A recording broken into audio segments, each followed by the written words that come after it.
haya alcanzado ya, ni que ya sea perfecto, sino que prosigo por ver si logro hacer aquello para lo cual fui también nacido por Cristo Jesús. Hermanos, yo mismo no pretendo haberlo ya alcanzado, pero una cosa hago, olvidando ciertamente lo que queda atrás y extendiéndome a lo que está adelante. Prosigo a la meta, al premio del supremo llamamiento de Dios en Cristo Jesús. Así que todos los que somos perfectos, esto mismo sintamos. Y si otra cosa sentís, esto también nos lo revelará Dios. Pero en aquello a que hemos llegado, sigamos una misma regla, sintamos una misma cosa. Hermanos, sed imitadores de mí y mirad a los que así se conducen según el ejemplo que tenéis en nosotros. Porque por ahí andan muchos, de los cuales os dije muchas veces y aún ahora lo digo llorando, que son enemigos de la cruz de Cristo, el fin de los cuales será perdición, cuyo Dios es el vientre y cuya gloria es su vergüenza, que solo piensan en lo terrenal. Mas nuestra ciudadanía está en los cielos, de donde también esperamos al Salvador, al Señor Jesucristo, el cual transformará el cuerpo de la humillación nuestra para que sea semejante al cuerpo de la gloria suya, por el poder con el cual puede también sujetar a sí mismo todas las cosas. Pueden ocupar su lugar, mis amados hermanos. Y hemos leído una porción o unos versículos del capítulo 3 de la carta que el apóstol Pablo escribe. Hemos puesto un tema hoy que acerca de poner nuestra mirada, nuestros ojos en la meta que nos hemos fijado. Y creo que como cristianos, nuestra única meta se llama Jesús, alcanzar a Cristo. Recuerdo que una ocasión estaba curando el brazo de un jovencito como de, ¿qué será? 16 años. Era un jovencito delgado, bien delgadito, con un peso muy bajo, y aceptó a Cristo. Y cuando él aceptó a Cristo, entonces yo pensé y dije, ¿cómo puedo ayudarle? Y tenía que llenar muchas bolsas de cornflakes. En ese entonces eran mil bolsitas de cornflakes que teníamos que hacer. Y le dije a su mamá, mandé llamar a su mamá y le dije, necesito que venga con Elsie. Elsie se llama el jovencito. Y sí, y llegaron. Le dije, necesito que me ayude, que Elsie me ayude y yo voy a ayudarle con sus alimentos, pero que él venga a ayudarme en la semana para hacer las bolsitas. Y me dijo, ay hermana, Elsie, este jovencito como lo ve es un niño paralítico. Yo le dije, ¿paralítico? ¿Por qué? Me dijo, él tiene una infección muy grande en el brazo. Muéstrale, hermanos. Y me sorprendí al verlo porque en el brazo se le veía el hueso, hermanos, y eso era una infección grande. Entonces yo me sorprendí y le dije, Elsie, vamos a orar a Dios, vamos a pedir a Dios que Dios abra una puerta y que Dios provea para que podamos llevarte al doctor. Y oramos al Señor, Dios abrió puertas, tuvieron que rasparle el hueso, o abrirle más, hacer una operación más grande, raspar el hueso, cerrar la operación. Pero como a los 3 días esa operación abrió y la infección seguía brotando. Yo me preocupé, me espanté, le llamé al doctor y me dijo, mira, vamos a hacer todo lo posible para no amputarle el brazo.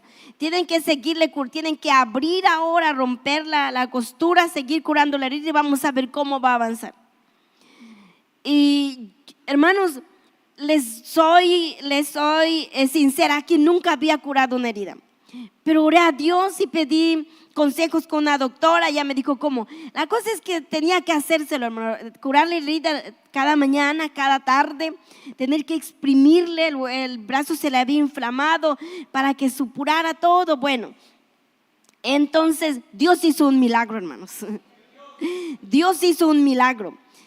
Cuando ya un día yo estaba pensando que ya iba sanando y ya vi otra vez que se volvió a abrir, yo recuerdo que lo dejé ahí sentadito y le digo, espérame, voy a la iglesia. Fui a la iglesia y le dije, padre, es muy joven, no pueden amputarle el brazo. Si le cortan el brazo, él te puede servir. Padre, haz un milagro. Yo recuerdo que oré y lloré en la iglesia y luego regresé. Ese día Dios hizo un milagro, hermanos. Dios sanó. Pero cuando la gente pasaba, hermanos, ellos decían, pobrecita, está haciendo la lucha. ¿Cuántas veces ha sido internado? ¿Cuántas veces lo han tratado? Y no, pobrecita, ese niño se va a morir. Y había gente que pasaba y decía, ay, Dios te va a recompensar, ay, Dios te va a bendecir.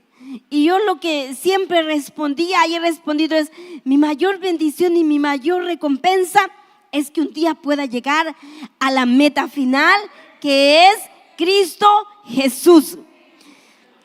Entonces, hermanos, nuestra meta que tenemos trazado como cristianos se llama Cristo Jesús, que creo que esa debería ser nuestra única meta, nuestra recompensa más grande que podamos tener como cristianos es Jesús. Pablo escribe Filipenses capítulo 3. ¿Y cuántos conocemos la vida de Pablo? Antes la Biblia dice que era Saulo. Saulo era un hombre perseguidor de la iglesia. Era un hombre que en lo que él hacía, él pensaba darle una ofrenda a Dios, perseguir a la iglesia. Lo que él quería era borrar al cristianismo, era que ya no hubiera cristianismo, matar a los cristianos. Sin embargo, hermanos, la Biblia nos menciona que Pablo tuvo un encuentro personal con Cristo Jesús. ¿Qué fue lo que vino a cambiar la vida del apóstol Pablo? ¿Qué fue lo que vino a cambiar la meta del apóstol Pablo? Fue que tuvo un encuentro personal con Jesús. Pablo, de un perseguidor, de un hombre que aún la Biblia dice que cuando apedrearon a Esteban, él estaba ahí sosteniendo la ropa de Esteban mientras apedreaban a Esteban para darle muerte por causa del evangelio. Él estaba ahí, pero ahora él se había convertido en un hijo de Dios. Pablo, los estudiadores le llaman a Pablo el segundo misionero, el segundo gran misionero. Sabemos que nuestro primer misionero, gran misionero, es Jesucristo. Porque Jesucristo le vio a usted y me vio a mí, nos vio perdidos en el mundo, sin salvación, sin esperanza, y Él decidió dejar el cielo y venir a esta tierra para rescatarnos. Ahora Pablo, estando de camino a Damasco, que se encuentra con Jesús, Jesús le dice, Saulo, Saulo, ¿por qué me persigues? Y él responde, ¿quién eres, Señor? Yo soy Jesús a quien tú persigues.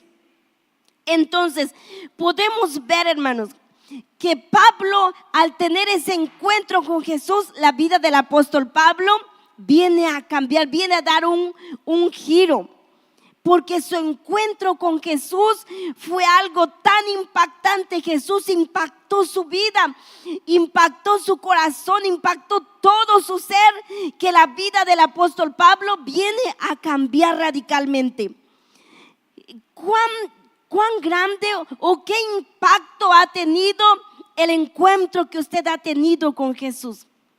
Como adultos, como matrimonio, como jóvenes, como niños, ¿cuál es el impacto que Jesús ha tenido en nuestra vida? ¿Cómo Jesús ha impactado nuestra vida? ¿O será que habrá alguien aquí que no ha tenido un encuentro personal con Cristo? ¿Será que habrá alguien aquí que viene solo porque su esposo viene, porque su esposa, porque sus papás, porque lo traen? Pablo tuvo un encuentro personal con Cristo Jesús. Y desde el día en que el apóstol Pablo se encuentra con Jesús, dice la Biblia que ayuna 3 días. 3 días, no come, no bebe, porque Jesús ha impactado su vida de tal manera. Y cuando Pablo tiene ese encuentro con Jesús, sus prioridades comienzan a cambiar. Él se traza una meta. Él lo único que quiere es agradar a Cristo. Su meta es vivir como Jesús. Para mí el vivir es Cristo. Vivo para agradar a Cristo. Él tenía una identidad definida. Su meta era Jesús. Su meta era llegar a Jesús. Su meta era agradar a Jesús. Sabía que Jesús había tenido un encuentro con él, que Jesús se le había aparecido de camino cuando iba a Damasco, para que él fuera un instrumento del Dios viviente.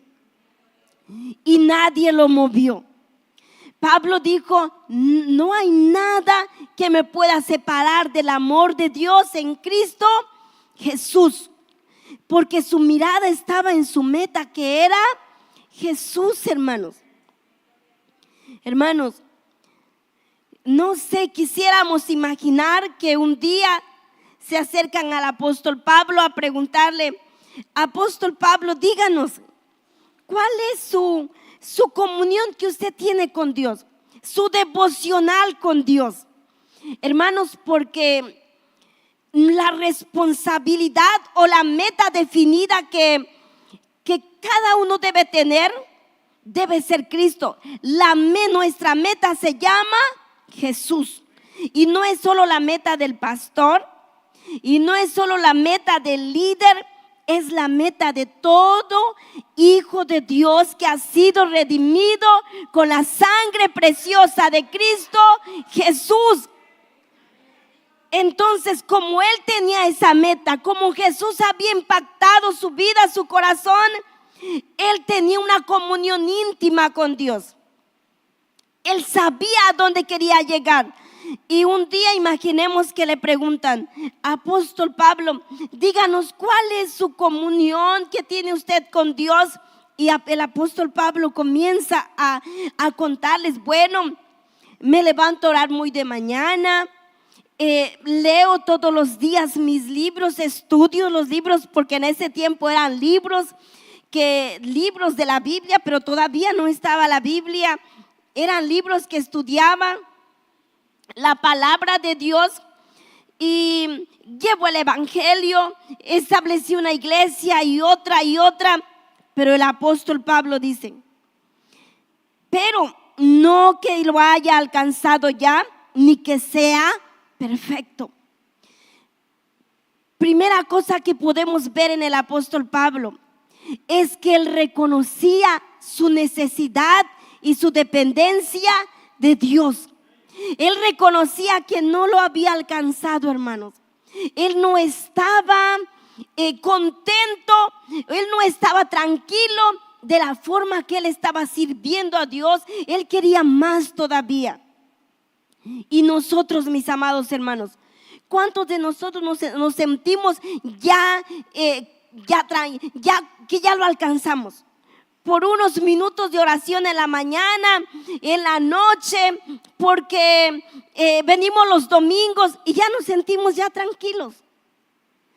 Pablo no. Pablo dijo: no que lo haya alcanzado, no me siento todavía que ya lo hice todo. Él anhelaba más de Cristo. Él sabía que para llegar a su meta, él necesitaba aún más todavía. Y mis hermanos, nosotros también necesitamos más todavía. Pablo dijo: necesito aprender más todavía, necesito crecer más todavía. Prosigo, sino que prosigo por ver si logro hacer aquello para lo cual fui también nacido por Cristo Jesús. El versículo 13 dice: hermanos, yo mismo no pretendo haberlo ya alcanzado, pero una cosa hago, olvidando ciertamente lo que queda atrás. Pablo dice, primero, Pablo reconoce que necesita más, que necesitamos más de Dios y que dependemos de Dios. Nuestra vida depende de Dios totalmente para que podamos llegar a la meta. Y segundo, para que podamos llegar, necesitamos hacer una cosa, olvidando lo que queda atrás. Se dice que Pablo estuvo unos meses en Éfeso.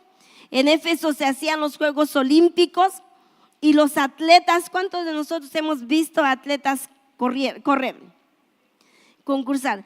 ¿Y cuántos hemos visto que los atletas ven atrás? ¿Verdad que no? Los atletas cuando van corriendo, ellos corren y aunque sientan el contrincante al lado, ellos corren viendo hacia adelante.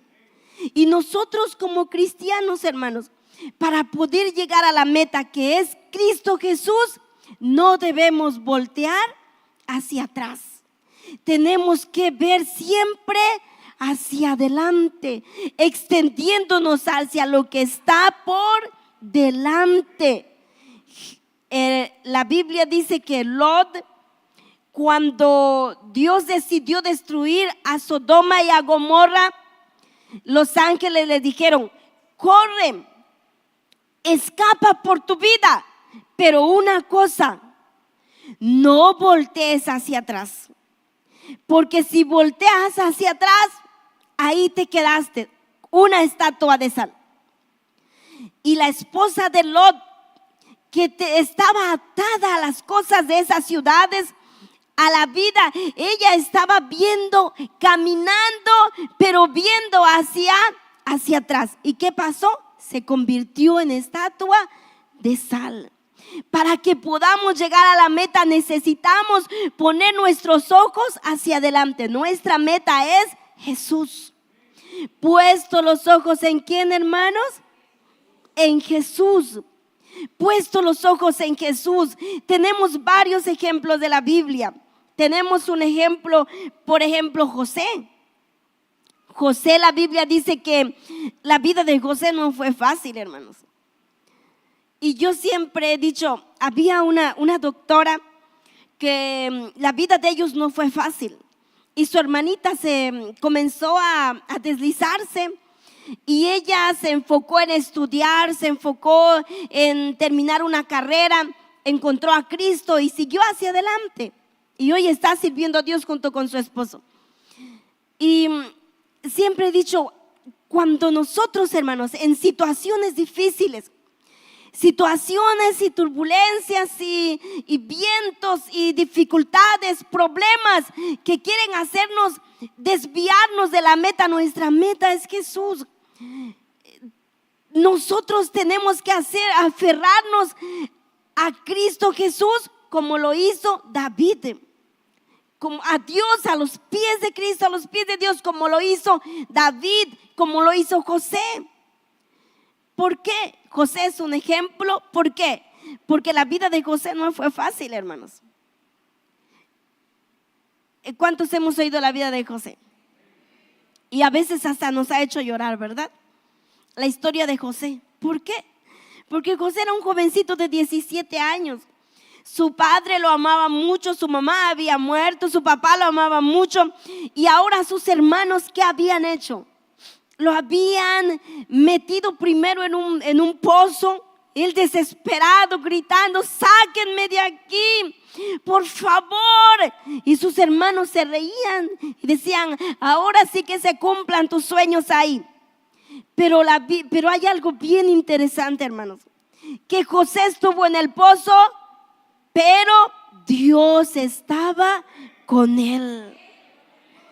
¿Por qué? Porque en medio de situaciones difíciles y problemas, su meta era Dios, agradar a Dios.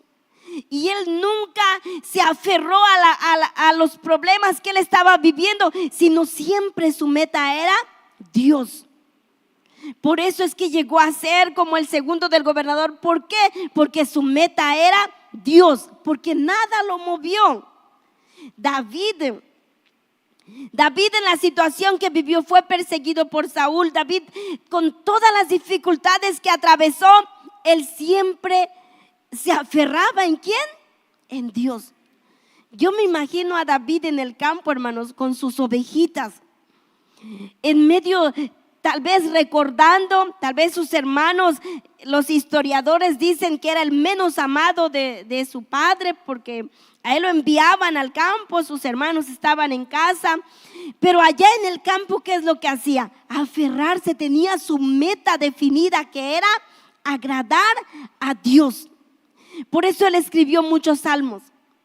Y él dijo: aunque mi padre y mi madre me dejaren, pero con todo Jehová me recogerá. Alzaré mis ojos a los montes, ¿de dónde vendrá mi socorro? Mi socorro viene de Jehová, que hizo los cielos y la tierra. Denle ese aplauso bien fuerte, hermanos, a Dios. Por eso nuestra mirada no debería, hermanos, nada en este mundo vale la pena como para que desviemos nuestra mirada de nuestra meta divina y gloriosa, que es Cristo Jesús. Nada, hermanos. Pablo tenía bien definida su meta, que su meta era llegar a Cristo. Y dijo: una cosa hago, olvidando ciertamente lo que queda atrás. Lo pasado, como bien lo dice la palabra, es pasado, ha quedado. Ahora tenemos que extendernos hacia adelante. Primero, tenemos que olvidar todo aquello que quiera desviar nuestros ojos de Jesús, de nuestra meta. Tenemos que olvidarnos, tal vez hicimos cosas que hoy nos avergonzamos. Tal vez hicimos cosas que el día de hoy nos da vergüenza, pecado. Tenemos que soltarlo y no mirar, no recordar, no mirar hacia atrás.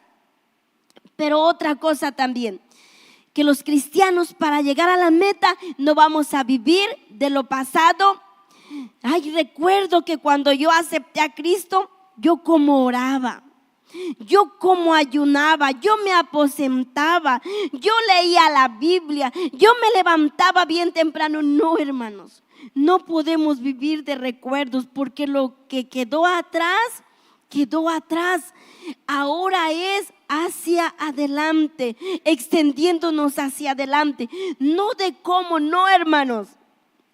Ahora que Dios nos permitió visitar las 7 iglesias, y veíamos cómo Dios exhorta a la iglesia, que fue la Odisea, a la iglesia que Dios le dice, pero arrepiéntete y mira dónde has caído, si no vendré a ti y quitaré tu candelero de su lugar. Hermanos, también nos habla a nosotros los creyentes. Si nuestra meta está todavía ahí, en Cristo Jesús. Y le dijo: y tengo algo contra ti, porque has dejado tu primer amor. ¿Con qué anhelo, con qué deseo estamos corriendo esa meta, que es Cristo Jesús? Comenzamos con muchas ganas, pero ahora nos hemos, hermanos, quedado. No, hermanos, volvamos nuevamente nuestra meta, que es Cristo Jesús. Dios ha hecho en mi familia grandes cosas. Ahora vengo acompañada de mi hermanita, mi cuñado. Ahora tienen tres niños, unas gemelas y un bebé en brazo. Un niño. No podían tener bebés, Dios les dio ahora 3. Mi familia habían sido expulsados de la comunidad, les habían quitado todo, hermanos. Todos salieron con los brazos cruzados. Mi padre, mi madre, mi hermano, su familia, mi hermanita y su familia, con los brazos cruzados. Cuando yo vine de Haití a visitarlos, y yo los vi dormir en el suelo con 2, 3 sillitas solamente, apenas acomodando algo ahí como una mesa. Me dolió, hermanos, aunque no lloré delante de mi familia, pero me dolió mucho, me dolió ver la situación. Sin embargo, les dije: tenemos que tener nuestra fe, que nuestra fe no se mueva, nuestra fe en Cristo, y todo lo material es añadidura. Y hermanos, yo le lloraba a Dios porque hace poco ya les regresaron todas sus propiedades, la casa, todo, hermano. Dios hizo una obra, un milagro. Y yo le lloraba a Dios y le digo: Dios, tanta misericordia, tanto amor, Señor, tanta gracia a nuestras vidas, que nos das más allá de lo que nosotros merecemos. Y hermanos, si la Biblia dice algo, que aunque nosotros pensamos agradecerle a Dios y pensamos que ya hemos agradecido con toda la gratitud del mundo, nunca llegaremos a agradecer a Dios de la manera que Él se merece, hermanos. Y tener nuestra mirada en Cristo Jesús con gratitud, hermanos, por todo lo que Él ha hecho por nosotros. Por todo lo que Él ha hecho por nosotros. Pablo dice: olvidando ciertamente lo que queda atrás y extendiéndome a lo que está por delante, prosigo a la meta, al premio del supremo llamamiento de Dios en Cristo Jesús. En el versículo 19 hay algo bien fuerte, hermanos. El fin de los cuales será perdición, cuyo Dios es el vientre y cuya gloria es su vergüenza, que solo piensan ¿en qué cosa? En lo terrenal. Para tener nuestra mirada puesta en Cristo Jesús, no debemos pensar solo en lo terrenal. Mas nuestra ciudadanía está en los cielos. Como creyentes que tenemos nuestra mirada puesta en Cristo Jesús, hermanos, no debemos pensar solo en lo terrenal. Tenemos que pensar que nuestra ciudadanía está en los cielos. Moisés dijo: como viendo al invisible. Como viendo al invisible. Hermanos, es bien triste. Es bien triste que la humanidad se ha enfocado en lo terrenal. Que la gente el día de hoy vive pensando en lo terrenal. Vive pensando en hacer cosas terrenales. Nos levantamos pensando en que mi propósito es tener un carro nuevo, una casa nueva, y madrugamos y nos dormimos tarde y nos sacrificamos tanto por cosas terrenales. Escuchaba un testimonio de uno de los predicadores que vinieron, de una señora millonaria, hermanos, que ni siquiera le daba tiempo de contar tantos dólares, y se enfermó de cáncer, y el doctor le dijo: tienes 2 meses de vida solamente, y todo su trabajo, hermanos, y todo el dinero. Pablo dijo: mi meta es Cristo, es llegar a Jesús, y todo lo que soy y lo que tengo es para Él. Invertiré mi vida, lo que tengo y lo que soy, en Cristo Jesús. Mis amados hermanos, eso sí que vale la pena, invertir nuestra vida en Cristo Jesús. Acepté a Cristo cuando tenía 15 años, y ya casi unos mesecitos, y ya cumplo 25 años de tener a Jesús en mi corazón. Y ha sido lo mejor que me ha pasado, hermanos. Ha sido lo mejor que ha pasado. He invertido mi vida en Cristo Jesús. Recuerdo un profesor de la secundaria. Una ocasión me encontró él en una parada y me dice: Manuelita, qué decepción, me decepcionaste. Digo: ¿por qué, profesor? Porque te acuerdas de fulanito de tal. Sí, ellos pasaban los exámenes a panzazo. Yo esperé mucho de ti. Mira, ahora ellos tienen su profesión, terminaron su carrera, tienen buena profesión, están ganando muy bien. Y mira tú no sacaste ni siquiera a la prepa.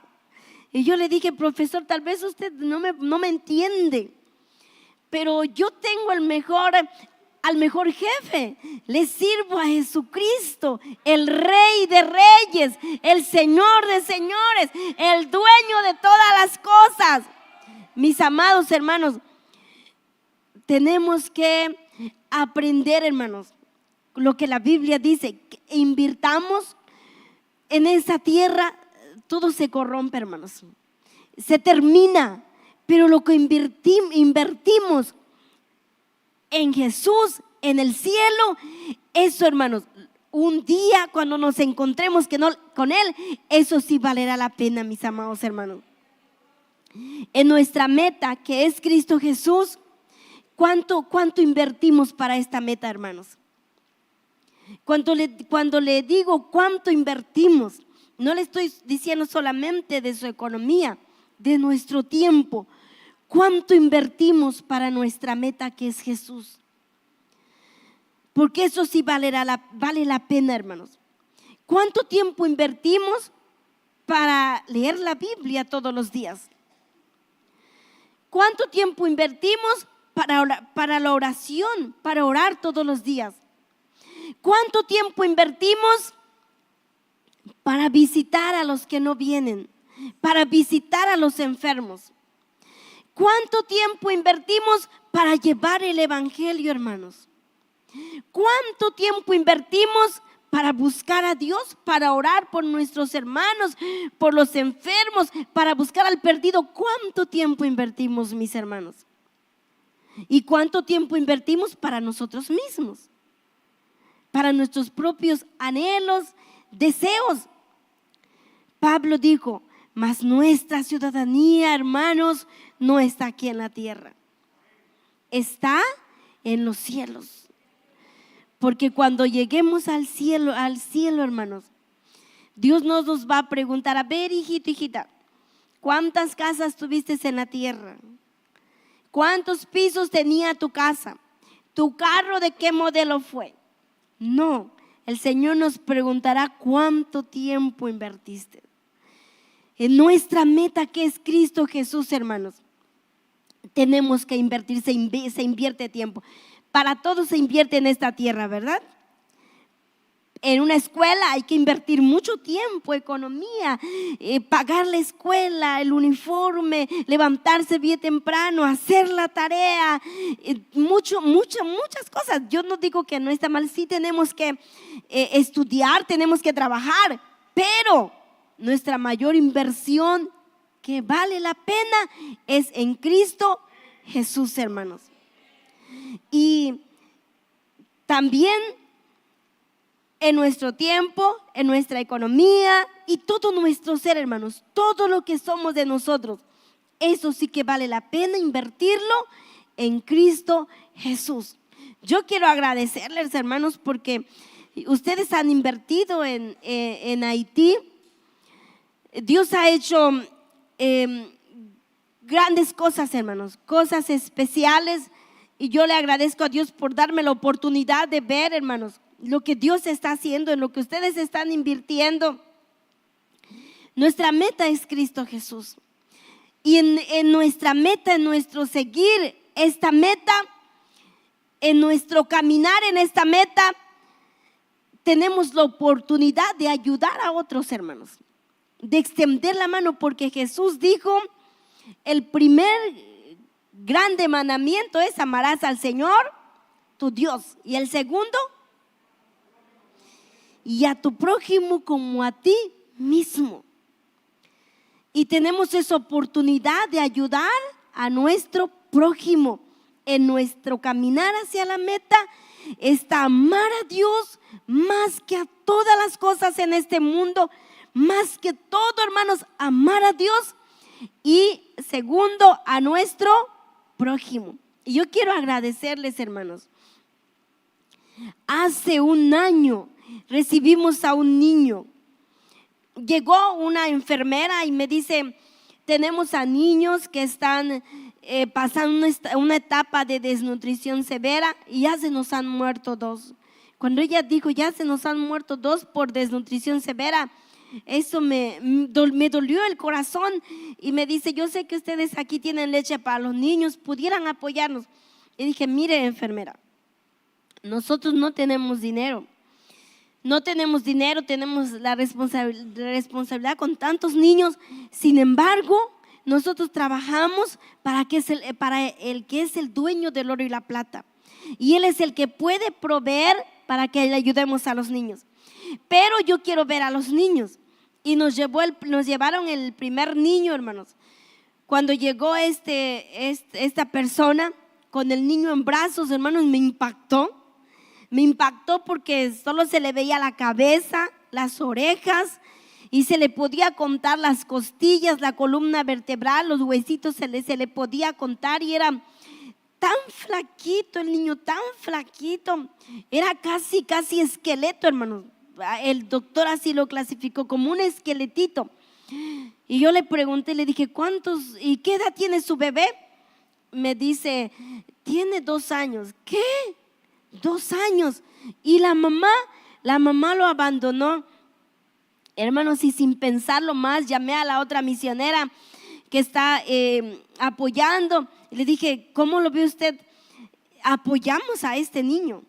Me dijo, hermana, es una responsabilidad, se nos puede morir. Sí, yo sé, pero vamos a decirle a él, porque imagínense, le decimos, lo dejamos ir ahí y se muere, va a ser. Entonces nosotros tenemos la oportunidad de ayudarlo. Dijo, si usted está dispuesta, porque yo no puedo desvelarme. Sí, está bien. Y ya le dije a la persona, ¿usted nos permite ayudarle? Dijo, sí. Y tomamos al niño, hermanos, sin pensar la gran responsabilidad de veras que nos acarreábamos. Le hicimos un documento donde nos hacíamos responsables de si pasaba otra cosa. Y empezamos, su digestión estaba malísima, el niño estaba enfermo, no podía ni siquiera llorar, hermano, nada más pujaba, su rostro se le veía, sus ojitos. Empezamos a llevarlo con el doctor, pesaba 4,5 kilos, hermanos, de 2 años de edad. Y empezamos a orar al Señor, nos decían que no iba a caminar, y empezamos a orar, hermanos. Hoy, hermanos, acaba de cumplir un año con nosotros, o sea que cumplió 3 años. El niño corre, ya pesa 15 kilos, ya pesa sus 15 kilitos, ya gracias a Dios se repuso. Todavía no habla, pero es un niño súper inteligente.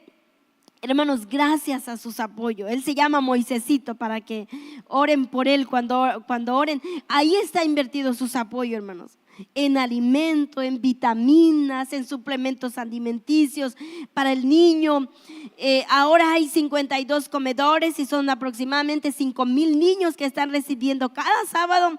Están recibiendo su galleta cuando podemos, un vaso de leche, un vaso de jugo. Les estamos proporcionando. Seguimos sembrando el evangelio con los ancianos, con los jóvenes. Tenemos el comedor en la comunidad, tenemos el comedor donde se les da un plato de arroz con frijoles, cuando tenemos una porción de sardina, una porción o una presecita de pollo, cuando tenemos la capacidad. Y cada sábado, cada domingo a ellos se les da un plato de comida.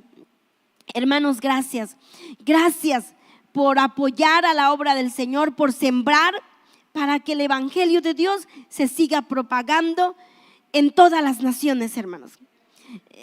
Ayúdenme a orar, les pido que me ayuden a orar. De repente he sentido en mi corazón poder tal vez ir a otro lugar. Amo a Haití con todo mi corazón, amo a Haití, pero quisiera estar siempre en la perfecta voluntad de Dios. Entonces, hermanos, gracias por ser parte de la obra de lo que Dios está haciendo en Haití. Quisiera que oráramos, hermanos, que oráramos a Dios para agradecerle, porque en su misericordia Él nos ha escogido y nos ha llamado. Tal vez no hemos oído la voz audible como Pablo lo escuchó, pero también hemos tenido un encuentro personal con Cristo Jesús. Oremos a Dios, hermanos.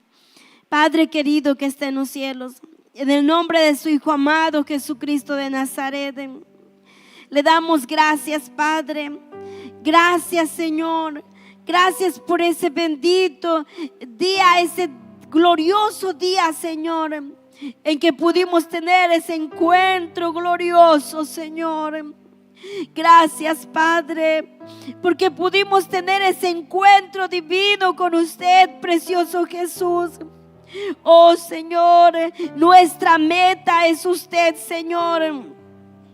Nuestra meta es usted, precioso Jesús. Señor, aquí está nuestras vidas. Aquí está su iglesia, Señor. Aquí está, Padre, sus hijos, Señor, delante de su presencia. Padre, ayude a su pueblo, Señor. Ayude a su iglesia, Señor, a poder llegar a esta meta divina, Señor, que es usted, Señor. Que nada ni nadie nos detenga, Señor. Como el apóstol Pablo dijo, Padre, para mí el vivir es Cristo, Señor. Ayúdenos a olvidar todo aquello que ha quedado atrás, Padre. Ayúdenos a proseguir hacia adelante, Señor. Ayúdenos, Padre, a poder amarle con todo nuestro corazón, con toda nuestra fuerza, Señor, y a nuestro prójimo como a nosotros mismos, Señor. Gracias porque esta iglesia es parte de su obra en Haití, Señor. Muchas gracias, Padre. Muchas gracias por cada uno de mis hermanos, mis hermanas, Señor. Bendígales, Padre. Bendiga sus vidas, Señor. Bendiga a su siervo, el pastor Héctor, a su esposa, la pastora Becky, a sus hijos, Señor, a esta iglesia, Señor. Bendiga esta iglesia, Padre. Por favor, Señor, si alguien siente que ya no tiene fuerzas, Padre, venga a fortalecerle, venga a ayudarle, Señor, para poder llegar a esa meta divina que es Cristo Jesús, Señor. Oh, Padre, en el nombre de Jesús, en el nombre de Jesús, Señor, por favor, Padre querido, glorifíquese de una manera especial, Padre, en el nombre de Jesús de Nazaret. Gracias, Señor. Gracias, Padre. Gracias por estar aquí. Gracias por estar en medio nuestro. Espíritu Santo de Dios, Espíritu del Dios viviente, Espíritu divino, gracias. Gracias por estar aquí. Gracias por estar en medio nuestro, Señor. Gracias, Padre, en el nombre de Jesús de Nazaret. Gracias, Señor.